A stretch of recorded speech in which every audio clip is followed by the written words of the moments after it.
మన పూర్వీకుల నుంచి కూడా ఎన్నెన్నో ఆచారాలు వస్తున్నాయి. మనం ఆ ఆచారాలలో చాలా వాటినే పాటిస్తూ ఉంటాం. కానీ అసలు వాటిలో ఉండే ఆరోగ్య ప్రయోజనాలు, ఆధ్యాత్మిక ప్రయోజనాలు, శాస్త్రీయ ప్రయోజనాలు ఏంటో చాలా మందికి తెలుసుండవు. అవన్నీ కూడా మీ ముందుకు తీసుకువస్తుంది మీ మంత్రస్వరం. ఇవాల్టి ఆచారాల ప్రయోజనాలు సిరీస్ లో మనం ఆలయానికి వెళ్ళినప్పుడు ఆ దేవీ దేవతలకు ప్రదక్షిణ, అర్చన, హారతి అయ్యాక చివరిగా పూజారి మన మీద అక్షంతలు చల్లుతూ మంత్రాలు చదువుతూ శటగోపం పెడతారు. అసలు అలా ఎందుకు పెడతారు తెలుసుకుందామా? శటగోపాన్ని శటారి అని, శటగోపురం అని అంటారు. దేవుడి పాదుకలు అని కూడా అంటారు. శటారి అనగా షట్ ప్లస్ అరి.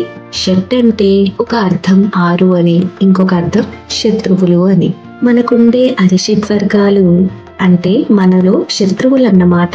కామము, క్రోధము, లోభము, మోహము, మదము, మాత్సర్యము వీటన్నిటినీ కూడా వదిలేసి అర్థవంతమైన జీవితాన్ని గడపాలని ఈ శటగోపురాన్ని పెట్టించుకుంటాం. మరి ఒక అర్థం, గుళ్ళో శటగోపానికి దేవుడి పాదుకలు ఉంటాయి. మనలో ఉండే అహంకారాన్ని మొత్తం ఆ దేవుడికి సమర్పిస్తున్నట్టుగా మనం తలంచినప్పుడు ఆ దేవుడి పాదుకలు మన తల మీద పెట్టితే మనం పూర్తిగా ఆ భగవంతునిలో ఐక్యం అయిపోవాలనే ఆశతో ఉన్నట్టు.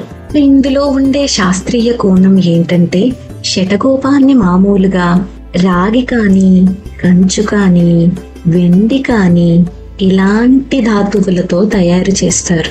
అలాంటప్పుడు వాటితో తయారు చేసిన ఆ శటగోపాన్ని తల మీద ఉంచినప్పుడు ఆ లోహం మన బ్రహ్మరంధ్రానికి తగలడం ద్వారా విద్యుత్తావేశం జరిగి మనలో ఉండే అధిక విద్యుత్ బయటికి వెళ్ళిపోతుంది. దాని ద్వారా మనలోని కోపం, ఆందోళన, ఆవేశం అన్నీ తగ్గి మన మనసు ఎంతో ప్రశాంతంగా ఉంటుంది. ఇక శటగోపం దేవాలయ ప్రాంగణంలో ఉండటం ద్వారా నిరంతరం మంత్రోచ్చారణలతో ఉండడం వల్ల ఎంతో శక్తివంతంగా మారుతుంది. అలా మారిన ఆ శటగోపాన్ని మనం మన సహస్రార చక్రానికి తాకించడం వల్ల మనలోని కుండలిని శక్తి కూడా ప్రేరేపించబడుతుందని నిరూపితమైంది.